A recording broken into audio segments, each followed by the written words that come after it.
Nous avons en ligne Marianne Gasser, donc, qui est la chef de la délégation du CICR à Damas. Est-ce que vous m'entendez, Marianne? Je crois qu'il y aura un léger décalage d'une dizaine de secondes. Oui, bon après-midi, je vous entends bien, merci. Merci d'être avec nous. Je ne sais pas si vous avez pu suivre un peu le début de notre débat. Oui, tout à fait, merci. Voilà.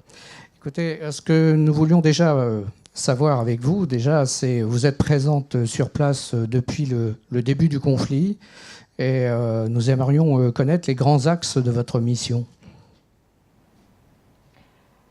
Voilà, peut-être si vous me permettez, j'aimerais faire une petite introduction sur le conflit et les souffrances des populations. Et puis, oui, je pourrais dire au cours de ces dernières 6 années, nous avons vu beaucoup de souffrances dans ce pays. Ce pays qui était avant le conflit, parce que j'ai connu la Syrie avant le conflit, c'était un pays magnifique.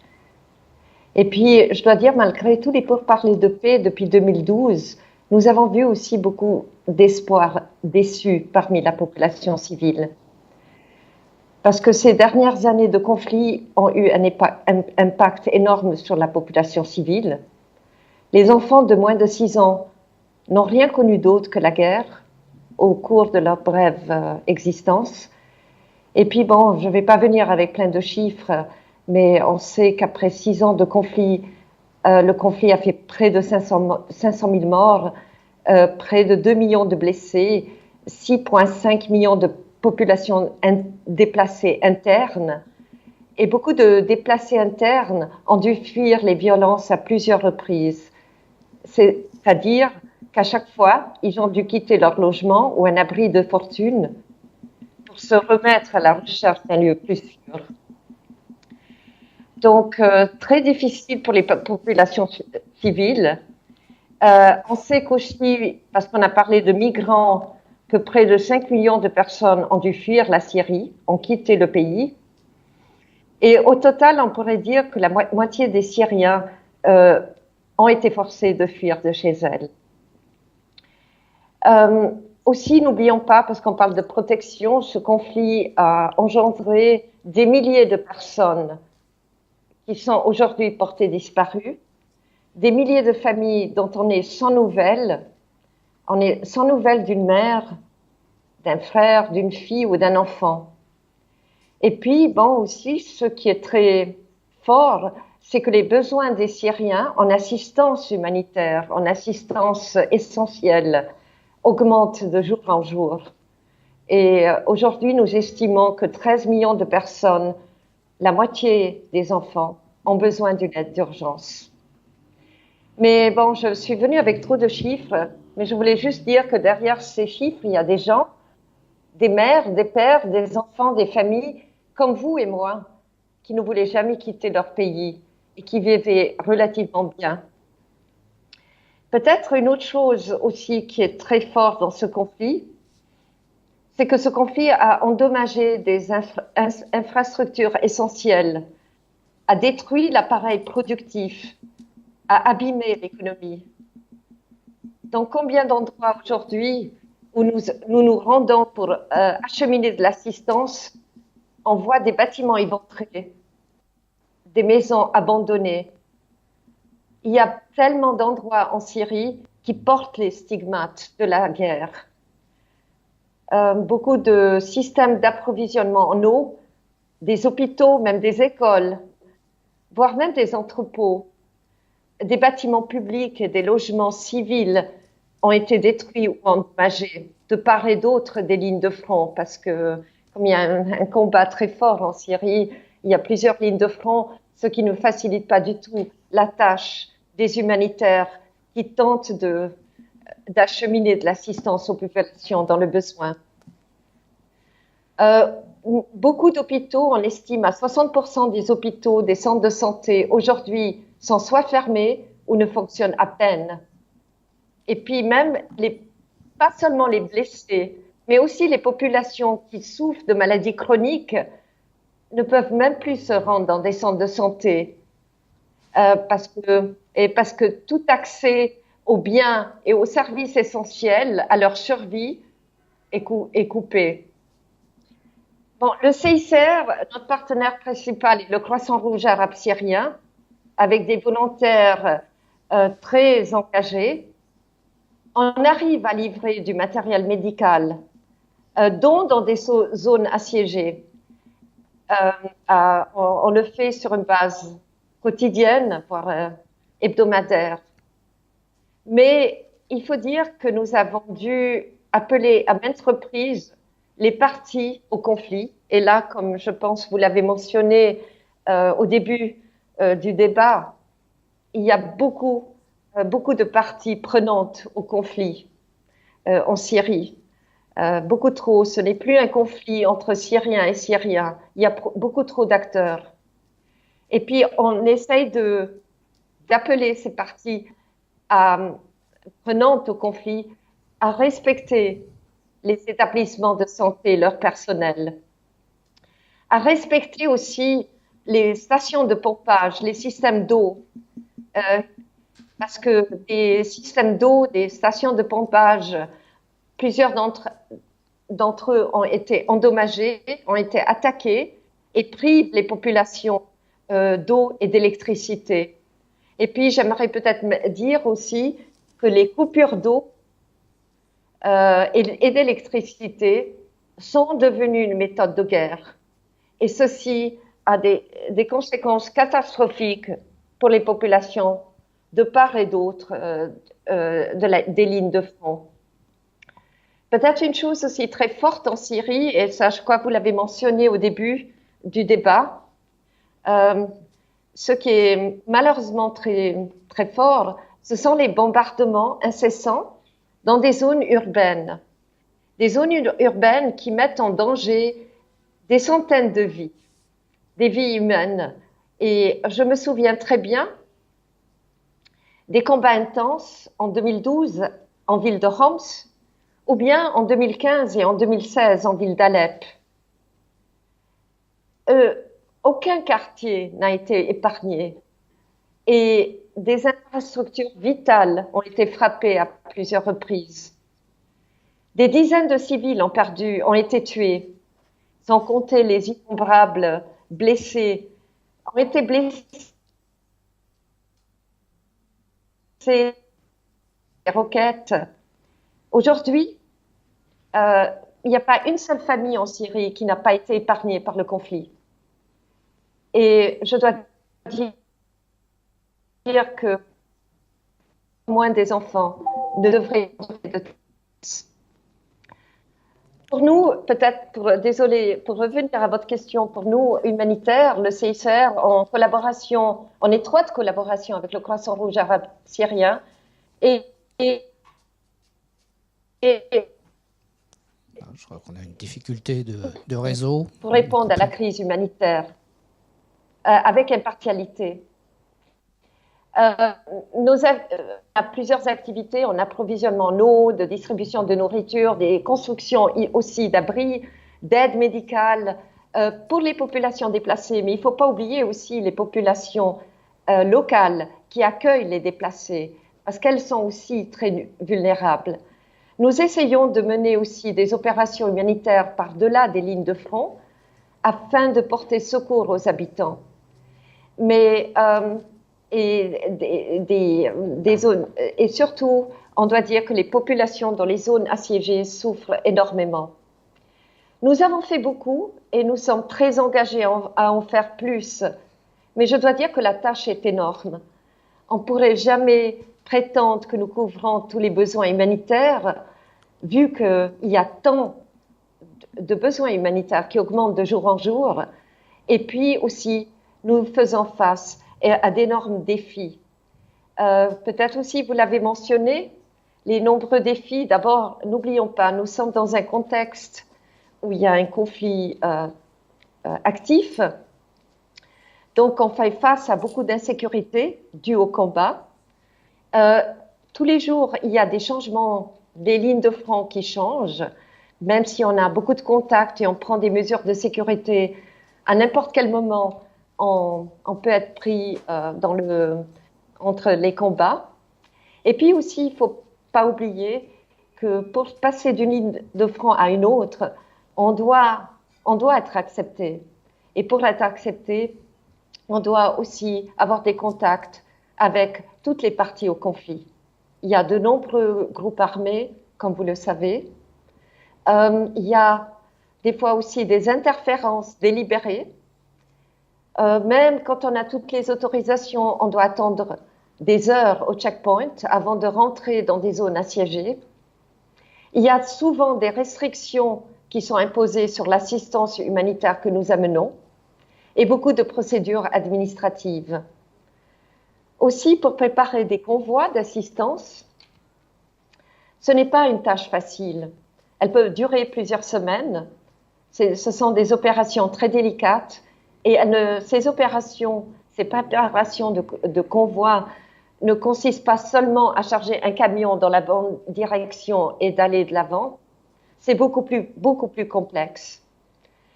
Mais nous continuons, nous persévérons parce que nous voulons, et c'est notre tâche principale, soulager les souffrances de ces dizaines de milliers de personnes. Et on demande, on appelle à un accès régulier à ces zones assiégées, à ces zones difficiles d'accès, parce que ça sert pratiquement à peu de choses d'amener une seule fois de l'assistance, même s'il s'agit d'une centaine de camions, sans pouvoir y retourner un mois plus tard. Parce que ces populations dépendent de notre assistance. Et un des plus grands défis pour le CICR, c'est de se faire accepter. De se faire accepter pour ce qu'il est, c'est-à-dire un acteur neutre, impartial et indépendant, qui va là où se trouvent les besoins, qui traverse les lignes de front pour fournir de l'assistance et protéger les populations civiles. Nous faisons face à plusieurs défis. Nous sommes témoins de scènes poignantes, mais malgré ce désastre en Syrie, je suis quand même frappée par la solidarité qui subsiste parmi les populations, leur résistance vraiment force au respect, et tout comme leur courage face à ce conflit dramatique et face à l'adversité. Je pourrais venir avec plusieurs exemples de familles qui ont souffert, que nous avons vu, les enfants avec par exemple, si je prends la dernière opération à Alep d'évacuation, où le CICR et le Croissant Rouge ont, je dirais, essayé de sauver des vies parce qu'ils étaient piégés dans un endroit. Les gens avaient vécu des scènes, des périodes très, très difficiles. Aussi pour nous, ça a été très difficile quand on a pu finalement accéder à Alep-Est, par exemple. Les gens que nous avions connus dans le passé, avant le conflit ou au début du conflit, les gens étaient différents. Ils ont un regard très particulier, les populations dans les zones assiégées. Ils ont la pâleur de leur peau est vraiment frappante. Les enfants ne pleurent pas. Ils ont aucun... ils ont aucun... ils devraient pleurer, ils devraient crier, mais ils sont traumatisés, les enfants. Là, donc, c'est vraiment, je pourrais dire plus, peut-être aussi répondre à quelques questions, venir avec quelques témoignages très forts, parce que toutes les zones assiégées ou les zones difficiles d'accès qu'on a pu accéder, on a été témoin de situations très dramatiques. Malgré toutes les difficultés, quand on voit tous ces besoins de population, c'est ça qui nous donne la force et l'énergie de vouloir continuer, de vouloir alléger les souffrances des populations.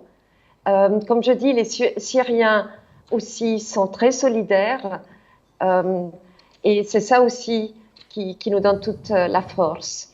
Nous savons aussi que nous nous ferons personne ne pourra faire cesser ce conflit qui dure depuis 6 ans du jour au lendemain. Mais ce que je souhaite peut-être terminer de dire que nous sommes très engagés à en faire plus, nous et le Croissant Rouge et bien d'autres organisations humanitaires, même des associations de charité. L'aide humanitaire sauve des vies. Cependant, la vie humaine doit passer avant la vie politique.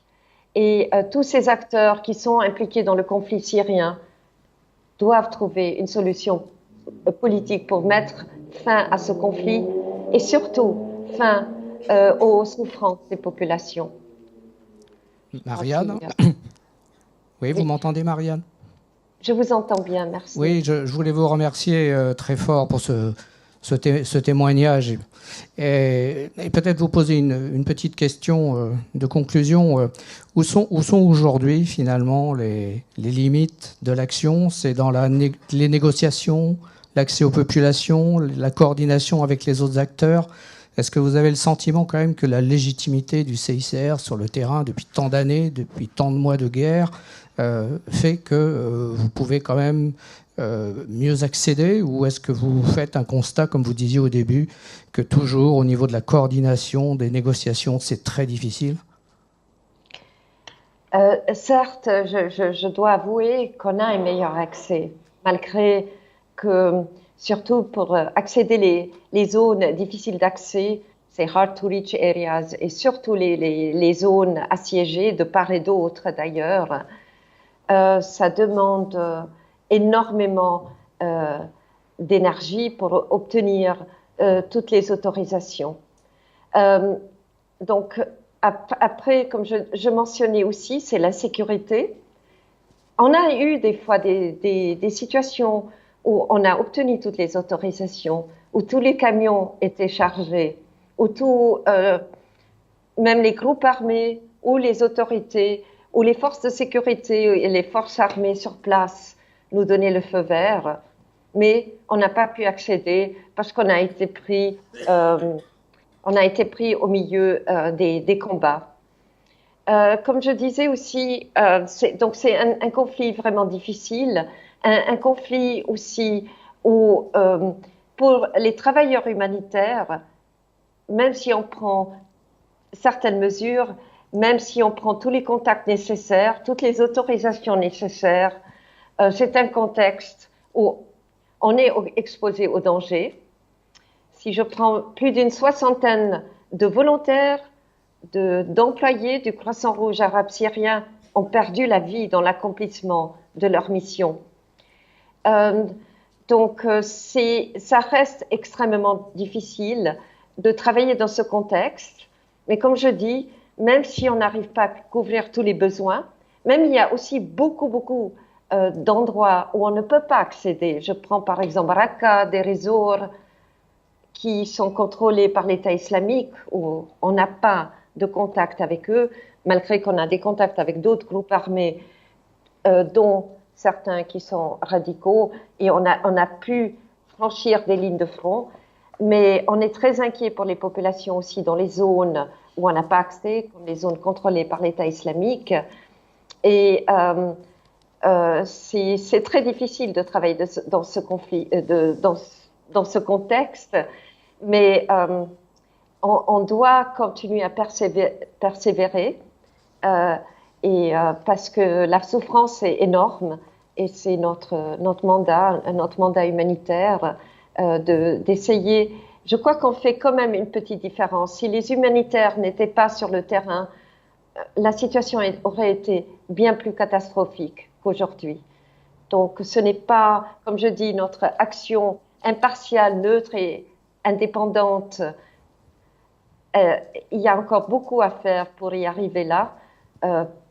Beaucoup plus d'acceptation qui est demandée de part et d'autre. Mais il y a eu quelques améliorations, mais malheureusement, les combats se poursuivent et les besoins augmentent de jour en jour. Et voilà. Merci beaucoup, Marianne. Une pensée pour vous et toutes vos équipes. Et comme vous l'évoquiez, effectivement, le lourd tribut qui a été payé par les travailleurs du Croissant Rouge et du CICR sur place dans ces 6 années de conflit. Merci beaucoup, Marianne, d'avoir participé à notre débat et d'apporter votre témoignage.